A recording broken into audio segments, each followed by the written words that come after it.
Pour moi, être ADN signifie participer à un mouvement d'innovation sociale, en comprendre les dynamiques, les enjeux, les tensions, et donc être capable de créer des espaces de dialogue, des moments, des rencontres ou même des initiatives où les acteurs du milieu théâtral peuvent prendre la parole, poser des actions concrètes et donc rendre vivante la transformation numérique du secteur. Faire partie du réseau signifie participer à la magie de l'intelligence collective qui opère et permettre à l'organisme pour lequel je travaille, le Conseil québécois du théâtre, d'en bénéficier, tout en ramenant de nouvelles ressources vers les réseaux. Quand on parle d'un agent de développement, on pense donc à développer, on pense à des services spécifiques pour le milieu de la musique, pour qu'il s'adapte au changement numérique. Et rapidement, on a compris que le changement devait se faire sur l'ensemble de nos services et pas uniquement sur des services spécifiques offerts au numérique. Le défi est encore là pour le milieu artistique, je pense, c'est d'amener vraiment le milieu à travailler avec les bons outils puis à les accompagner dans ce virage-là parce qu'ils ne pourront pas faire de toute façon tout seuls.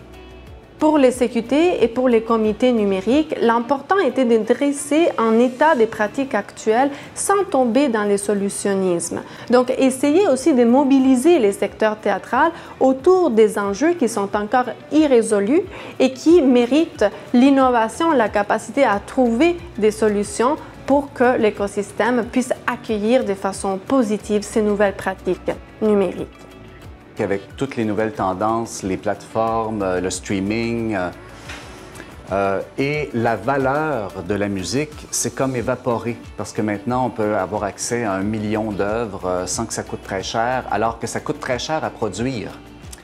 Et donc, il faut redonner de la valeur à la musique pour que vraiment les outils numériques soient aussi adaptés à la réalité des musiciens. Le réseau ADN, pour moi aussi, ça a été un catalyseur de projets numériques. On dit souvent qu'il n'y a pas de fumée sans feu. Je pense qu'il fallait qu'il y ait certaines initiatives pour des projets numériques dans le milieu de la culture, mais le réseau ADN, ça agissait comme un soufflet qui était massif pour faire embraser là, des tisons qui étaient juste un petit peu lancés comme ça dans les airs. Mais vraiment, c'est ça qui partait les feux, le réseau ADN, cette communauté de pratique-là qui nous donnait accès à des ressources puis à des partenariats sans lesquels on n'aurait pas pu développer ces projets-là. Notre mission, concrétiser la transformation numérique du milieu culturel québécois. Le réseau ADN est composé de dizaines d'agents de développement culturel numérique engagés dans une démarche d'appropriation des pratiques numériques au sein d'une cinquantaine des plus grandes organisations culturelles partout au Québec. Pour en savoir plus, rendez-vous sur le wiki des ADN.